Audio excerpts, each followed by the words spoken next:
உங்க வீட்ல திருடர்கள் நுழைஞ்சு பொருட்களை கொள்ளையடிச்சிட்டு இருக்கும்போது நீங்க ரொம்ப அமைதியா உட்கார்ந்து ஒரு வீடியோவையோ இல்ல ஒரு தத்துவ சொற்பொழிவையோ கேட்டுட்டு இருந்தா எப்படி இருக்கும்? ம் கற்பனை பண்ணவே கொஞ்சம் கஷ்டமா தான் இருக்கு. ஆமா. ஆனா கற்பனைக்கே எட்டாத இந்த விஷயம் உண்மையிலே நடந்திருக்கு. இன்னைக்கு நாம கையில எடுத்திருக்க மூலப்பொருள் ஓஷோ வாற்றிய தம்மபதம் சொற்பொழிவோட 113வது ஆடியோ. ரொம்ப முக்கியமான ஒரு சொற்பொழிவு இது. கண்டிப்பா. மனித மனம் எப்படி தன்னைத்தானே ஏமாத்திக்குது, தியானம்னா உண்மையில என்ன, அகங்காரம் எப்படி ரொம்ப நுட்பமா வேலை செய்யுதுங்கிறத ஓஷோ இதுல ரொம்ப கூர்மையா பிரித்து மேஞ்சிருக்காரு. சரி, இத கொஞ்சம் விரிவா பிரித்து பாப்போம். நிச்சயமா. இந்த உரையாடல் முழுவதுமே பாத்தீங்கன்னா மனித மனதோட விசித்திரமான முரண்பாடுகளை நோக்கிய ஒரு ஆழமான தேடல்னு தான் சொல்லணும். நாம வெளியே என்ன முகமூடி போட்டிருக்கோம் அப்படிங்கிறதுக்கும் ஆஹா, உள்ள என்ன ஊடிக்கிட்டு இருக்கு அப்படிங்கிறதுக்கும் உள்ள வித்தியாசம். சரியா சொன்னீங்க. அந்த இடைவெளியை தான் ஓஷோ வெளிச்சம் போட்டு காட்டுறாரு. அவர் ஒரு அழகான சம்பவத்தோட இதை தொடங்குறாரு. ஆமா. சிராவஸ்தி நகர்ல வாழ்ந்த அந்த பிராமணனோட கதை தானே. அதேதான். அவன் தன் வீட்ல ரொம்ப அமைதியா சாப்பிட்டுட்டு இருக்கான். அப்போ வாசல்ல சாக்ஷாத் புத்தரே பிச்சை பாத்திரத்தோட வந்து நிக்கிறாரு. இது எவ்வளவு பெரிய பாக்கியம்.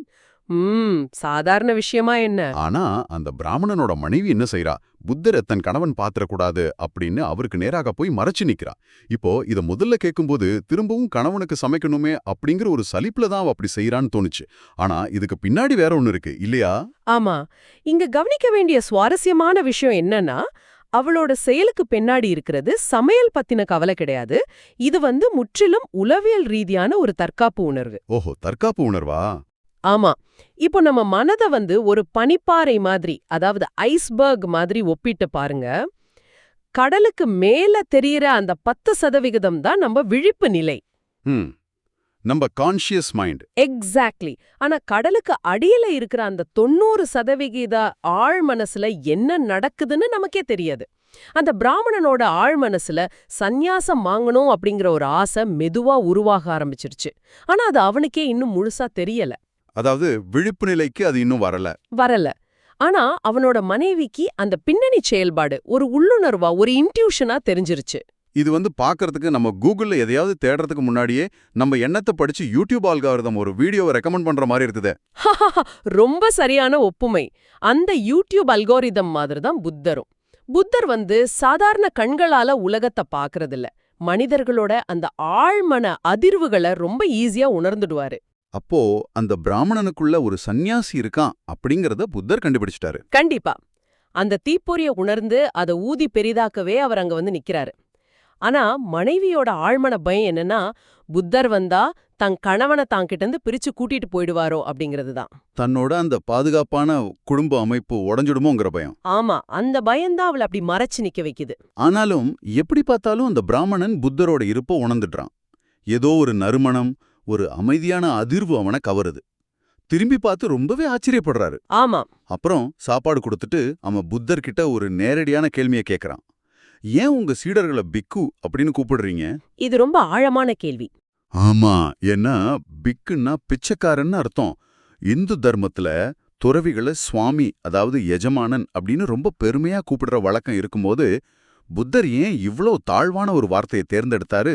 இப்போ சுவாமி அப்படிங்கிற வார்த்தை கேட்கறதுக்கு ரொம்ப கம்பீரமா இருக்கலாம்.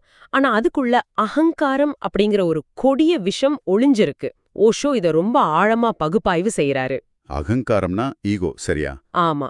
இப்போ உலக வாழ்க்கையில ஒருத்தன் பணத்துக்கோ இல்ல பதவிக்கோ இல்ல மத்த மனுஷங்களுக்கோ எஜமானனா இருக்க ஆசைப்படுறான். அதுல தோல்வி அடையும் போதோ இல்ல ஒரு சலிப்பு வரும்போதோ ஆன்மீகத்துக்கு வர்றான். அங்கேயும் நான் என் மனசுக்கு எஜமானன், என் புலன்களை நான் அடக்கி ஆள்றேன் அப்படின்னு தன்னைத்தானே பெருமைப்படுத்திக்க ஆரம்பிக்கிறான். ஓ, அதாவது முதல்ல இருந்தது பௌதீக அகங்காரம், இப்ப ஆன்மீக அகங்காரம். சரியா சொன்னீங்க. அந்த எஜமானன் அப்படிங்கிற எண்ணம் இருக்கிற வரைக்கும் அங்க அகங்காரம் உசுரோட தான் இருக்குன்னு அர்த்தம். அப்போ அகங்காரம் தன் சட்டைய மட்டும்தான் மாத்திக்குது. கண்டிப்பா. ஒரு வியாபாரி போடுற கோட் சூட்ல இருந்து துறவி போடுற காவி உடைக்கு மாறுது. ஆனா உள்ள இருக்கிற நபர் மாறவே இல்ல. அவ்வளவுதானே? அவ்வளோதான். இது மனிதர்களோட ஆழத்துல எந்த அளவுக்கு வேரூன்றி இருக்கு அப்படிங்கிறதுக்கு ஓஷோ இந்த ஆடியோல ஒரு வரலாற்று உதாரணத்தையும் சொல்றாரு. இத நேயர்கள் ரொம்ப கவனமா கேட்கணும். சொல்லுங்க. அதாவது இந்திய அரசியல்ல பெரும் தாக்கத்தை ஏற்படுத்தின ஜெயப்பிரகாஷ் நாராயணன், மொரார்ஜி தேசாய், காந்தி, அப்புறம் RSS இவங்களுக்கு இடையே நடந்த சில கொள்கை முரண்பாடுகளையும் அரசியல் நகர்வுகளையும் ஓஷோ ஒரு உளவியல் கோணத்துல அணுகுறாரு. ஆமா, இங்க நாம ஒரு விஷயத்த நேர்களுக்கு ரொம்ப தெளிவா சொல்லிடணும். நாம எந்த ஒரு அரசியல் தரப்புக்கும் ஆதரவாவோ இல்ல எதிராவோ இத பேசல. ஆதாரத்துல என்ன சொல்லப்பட்டிருக்கோம்? ஆமா, ஓஷோவோட அந்த உளவியல் பார்வைய மட்டும்தான் நாம இங்க விளக்குறோம். ஓஷோ என்ன சொல்றாருன்னா, எவ்ளோ பெரிய கொள்கைகளை பேசினாலும், எவ்ளோ தூய்மையான நோக்கங்களுக்காக போராடுறதா நினைச்சாலும், ஆழத்துல நான் மத்தவங்கள விட உயர்ந்தவன், என்னோட வழிதான் சரியானது அப்படிங்கிற ஒரு நுட்பமான அகங்காரம் மனிதர்களை இயக்குதுன்னு சொல்றாரு. புகழ் மீதான ஆசை.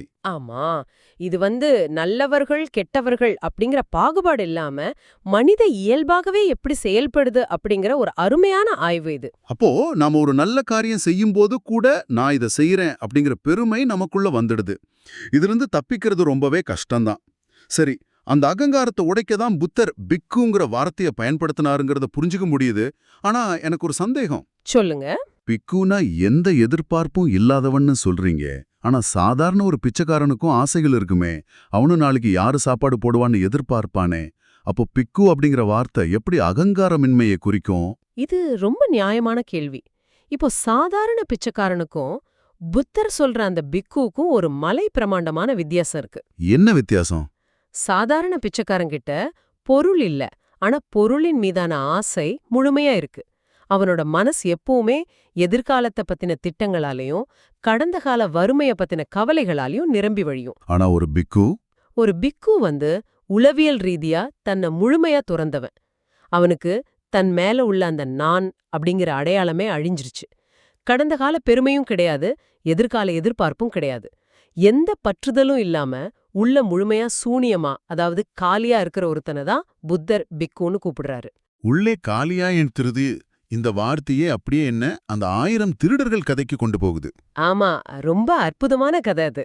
இந்த ஆடியோவிலேயே எனக்கு பெரிய ஆச்சரியத்தை கொடுத்த பகுதி இதுதான். அதாவது புத்தரோட போதனைகளை கேட்டுட்டு இருந்த ஒரு உபாசிக, ஒரு பெண் ஷீடர், அவங்க ரொம்ப ஆழமா கவனிச்சிட்டு இருக்காங்க. அப்போ அவங்க வீட்டுக்குள்ள 1000 திருடர்கள் புகுந்து கொள்ளையடிக்கிறாங்க. நினைச்சு பாருங்க, 1000 திருடர்கள். ஆமா, வேலைக்காரி ரொம்ப பதறி போய் சொல்லும்போது கூட அந்த பெண் எந்த சலனமும் இல்லாம அவங்க எதை வேணாலும் எடுத்துட்டு போட்டோம், நான் புத்தரோட தர்மத்தை கேட்கறதுல எந்த இடையூறும் பண்ணாத அப்படின்னு சொல்றாங்க. இப்போ உள்ள காலகட்டத்துல நமக்கு ஒரு வாட்ஸ்அப் நோட்டிபிகேஷன் வந்தாலே கவனம் சிதறிடுது. ஆனா தன் ஒட்டுமொத்த சொத்தும் கண்ணு முன்னாடியே திருடப்படும் போது ஒருத்தரால எப்படி அவ்வளவு அமைதியா இருக்க முடியும்? இது எப்படி சாத்தியம்? அது சாத்தியம்தான்.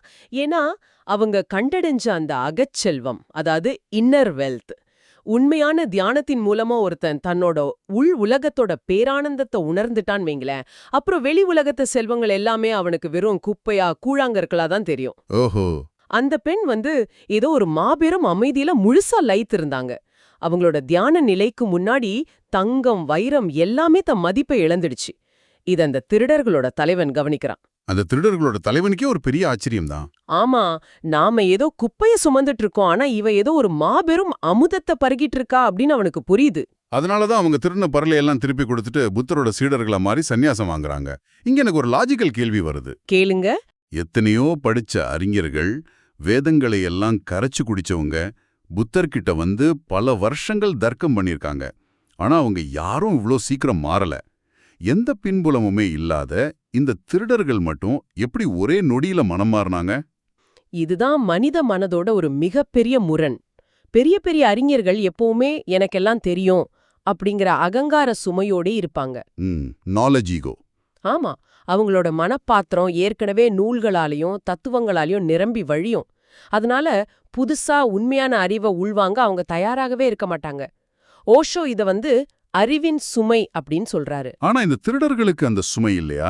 இல்ல, பாவம் செஞ்ச அந்த திருடர்களுக்கு அந்த அறிவுச் சுமை சுத்தமா இல்ல.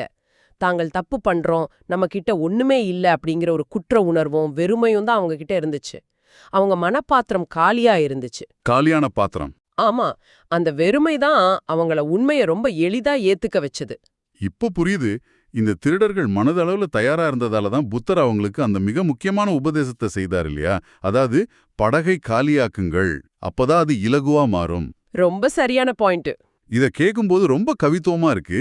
ஆனா நடைமுறை வாழ்க்கையில நம்ம படக காலியாக்குறதுனா என்ன? எல்லாமே விட்டுட்டு சும்மா உட்கார்ந்து இருக்கிறதா? இது சோம்பேறித்தனத்துக்கு ஒரு சாக்கு சொல்ற மாதிரி தோணுது. படக காலியாக்கினா நம்ம எப்படி பயணம் பண்றது? இங்கதான் நாம ரொம்ப தெளிவா புரிஞ்சுக்கணும். படகு காலியாக்குறது அப்படிங்கிறது செயலற்று போவது கிடையாது. அது எந்த தடையும் இல்லாம செயல்படுறது. அதாவது எப்படி? இப்போ ஒரு படகுல அளவுக்கு அதிகமா பாரம் ஏத்துனா அது நதியில ரொம்ப மெதுவா போகும், இல்லனா மூழ்கிடுற அபாயம் கூட இருக்கும் இல்லையா? நம்ம மனப்படகுல நாம ஆசைகள், முன்முடிவுகள், தேவையற்ற கடந்த கால நினைவுகள்னு ஏகப்பட்ட பாரங்களை ஏத்தி வச்சிருக்கோம். ஆமா, இன்ஃபர்மேஷன் ஓவர்லோட் வேற. கண்டிப்பா. புத்தர் அந்த திருடர்களுக்கு சொன்னது மிக தெளிவான ஒரு உளவியல் பயிற்சி. ஒரு 5 விஷயங்கள அறுத்தெறியணும், ஒரு 5 விஷயங்கள கைவிடணும், அப்புறம் ஒரு 5 விஷயங்கள வளர்த்துக்கணும் அப்படின்னு வழிகாட்டுறாரு. சரி, அத கொஞ்சம் விரிவதாக பார்ப்போம். நேயர்களுக்கும் இது ரொம்ப பயனுள்ளதா இருக்கும். அறுத்தெறிய வேண்டிய அந்த 5 விஷயங்கள் என்னென்ன? இது பௌதீக உலகின் மீதான 5 கீழ்நிலை தலைகள் அப்படின்னு சொல்லலாம். முதல் விஷயம், இந்த உடம்பு தான் நான் அப்படிங்கிற மாயை. ம். 2வது சந்தேகம். 3வது சடங்குகள் மீதான ஒரு குருட்டு நம்பிக்கை. 4வது புலனின்பங்கள் மேல இருக்கிற தனியாத தாகம். அப்புறம் 5வது கோபம் அல்லது வெறுப்பு. இந்த 5ஐயும் வேரோட அறுக்கணும்னு சொல்றாரு. ஓகே. அப்போ கைவிட வேண்டிய 5 விஷயங்கள். இது இன்னும் கொஞ்சம் சூக்ஷ்மமானவை. அதாவது மேல்நிலை தலைகள். முதலாவது அருவமான விஷயங்கள் மீதான ஆசை. அதாவது சொர்க்கம் கிடைக்கும், முக்தி கிடைக்கும் அப்படிங்கிற எதிர்பார்ப்புகள். ஆன்மீக ஆசைகள். ஆமா. 2வது நான் அப்படிங்கிற ஒரு நுட்பமான பெருமை. 3வது மனதோட அலைபாயும் தன்மை. 4வது ஒரு நிமிஷம், அது 4, 5ன்னு போயிட்டே இருக்கு. கொஞ்சம் சுருக்கமா சொல்லணும்னா இது எல்லாமே நம்ம அகங்காரத்தோட பல வடிவங்கள் தான் இல்லையா? சரியா பிடிச்சிங்க. 5வது விஷயம் அறியாமை. இந்த அறியாமையை தான் நம்ம மெதுவா கைவிடணும். இப்ப எனக்கு ஒரு விஷயம் புரியுது. இது ரெண்டுமே எதையோ நம்ம கிட்ட இருந்து நீக்கிறத பத்தி பேசுது. சரி, படக காலியாக்குன பிறகு நம்ம பயணம் தொடர நம்ம வளர்த்துக்க வேண்டிய அந்த 5 விஷயங்கள் என்னென்ன? இங்க தான் நம்ம நிறைய கடினமான வார்த்தைகளை கடந்து வந்தோம். அது கொஞ்சம் தெளிவா புரிய வைக்க முடியுமா? கட்டாயமா. அந்த 5 விஷயங்கள் என்னன்னா சிரத்தை, வீரியம், ஸ்மிருதி, சமாதி, அப்புறம் பிரக்ஞா. இத ஒவ்வொன்னா பாப்போம். சிரத்தை அப்படின்னா? சிரத்தை அப்படிங்கிறது ஏதோ ஒன்னின் மேல இருக்கிற கண்மூடித்தனமான நம்பிக்கை கிடையாது. இது பிரபஞ்சத்தின் மீதும் தர்மத்தின் மீதும் நமக்கு இருக்கிற ஒரு ஆழமான பிடிப்பு. அப்போ வீரியம்? வீரியம் அப்படின்னா உடல் பலம்னு நினைச்சுக்க கூடாது. ஆன்மீக பயணத்துல நாம தளர்ந்து போகாம தொடர்ந்து முன்னேற அந்த உள்ளாற்றல் தான் வீரியம். சரி, அப்போ ஸ்மிருதி அப்படிங்கிறது எனக்கு தெரிஞ்சு அது நினைவாற்றல், அதாவது மெமரி அப்படிங்கிற மீனிங்ல வரும். இங்க ஸ்மிருதி அப்படிங்கிறது கடந்த காலத்தை நினைவில் வச்சுக்கிறது கிடையாது. இது இப்போ எல்லாரும் சொல்றாங்களே மைண்ட்ஃபுல்னஸ், அதாவது தொடர்ச்சியான விழிப்புணர்வு. நாம என்ன செய்யறோம், என்ன நினைக்கிறோம் அப்படிங்கறத ஒவ்வொரு கணமும் கவனிக்கிறது தான் ஸ்மிருதி. Wow, super. அடுத்து சமாதி. சமாதி அப்படின்னா உடனே எல்லாரும் கண்ணை மூடிக்கிட்டு உலகத்தையே மறந்து கிடக்கிறதுன்னு நினைக்கிறாங்க. ஆனா சமாதி அப்படிங்கிறது மனம் சிதறாம ரொம்ப ஒருமுகப்பட்டு முழுமையான சமநிலையில இருக்கிற ஒரு ஸ்டேட். அப்போ இறுதியா சொல்ற பிரக்ஞா. பிரக்ஞா அப்படின்னா ஞானம் சொல்லலாமா? அதாவது விஸ்டம். ஆமா. ஆனா இது நாம புத்தகங்களை படிச்சு பெற அறிவு கிடையாது. முந்திய நாளும், அதாவது ஸ்ரத்த, வீரியம், ஸ்மிருதி, சமாதி, இது நாளும் முழுமையடையும் போது உங்களுக்குள்ள தானாகவே மலர்ற ஒரு தெளிவுதான் பிரக்ஞா. தகவல் பெருக்கத்துல, அதாவது இந்த இன்ஃபர்மேஷன் ஓவர்லோட்ல சிக்கி தவிக்கிற நம்ம நேயர்களுக்கும் சரி, எனக்கும் சரி, இது ஒரு மிகச்சிறந்த பாடம்னு நான் நினைக்கிறேன். கண்டிப்பா. நாம எப்பவுமே ஏதோ ஒரு தகவலை சேகரிச்சு கருத்துக்களை சுமந்து நம்ம மனப்படகளை நிரப்பிட்டே இருக்கோம். எது தேவை எது தேவையில்லைன்னே தெரியாம மூளைக்குள்ள எல்லாமே திணிக்கிறோம். ஆனா மனதை காலியாக்குனாதான் வாழ்க்கை பயணம் இலகுவா மாறும் அப்படிங்கறத அந்த திருடர்கள் ரொம்ப சீக்கிரமா உணர்ந்தாங்க. ஆமா. ஆனா இதை எப்படி நடைமுறைப்படுத்துறது? பிரக்ஞையே, அதாவது அந்த ஞானத்தை நாம எப்படி தேடி அடைய முடியும்? இங்கதான் தியானத்துக்கும் ஞானத்துக்கும் உள்ள தொடர்ப ஓஷோ ரொம்ப அழகா விளக்குறாரு. இத இன்னும் பரந்த கோணத்துல பார்க்கணும். இப்போ இருட்டுல ஒரு தீபத்தை ஏத்தினா வெளிச்சம் எப்படி தானா வருமோ அதுபோலதான் இதுவும். இருட்ட போக்குறதுக்கு நாம தனியா வெளிச்சத்தை எங்கிருந்தோ கொண்டு வர தேவையில்ல, தீபத்தை ஏத்தினாலே போதும். அது மாதிரி ஞானத்துக்காக நாம எங்கேயும் அலைய வேண்டியதில்ல. தியானத்தின் மூலமா உங்க மனதை காலியாக்குனா பிரக்ஞா, அதாவது ஞானம் தானாகவே உங்க உள்ளே சுடர்விட்டு எரியும்.